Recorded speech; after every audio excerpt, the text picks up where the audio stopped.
श्रीभगवानुवाच मय्यावेश्य मनो ये मां नित्ययुक्ता उपासते श्रद्धया परयोपेता युक्ततमा मताः ये त्वक्षरमनिर्देश्यम् अव्यक्तं पर्युपासते सर्वत्रयमनित्यं च कूटस्थमचलं ध्रुवम् सन्नियम्येन्द्रियग्रामं सर्वत्र समबुद्धयः ते ब्रुवन्ति मामेव सर्वभूतैते रताः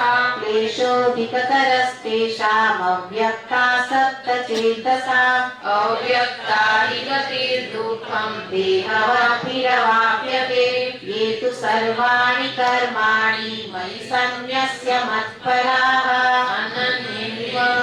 अनन्येनैव योगेन मां ध्यायन्त उपासते तेषामहं समुद्धर्ता मृत्युसंसारसागरात् भवामि न चिरात् पार्थ मय्यावेशितचेतसां मय्येव मन आदत्स्व मयि बुद्धिं निवेशय निवसिष्यसि मय्येव निवसिष्यसि मय्येव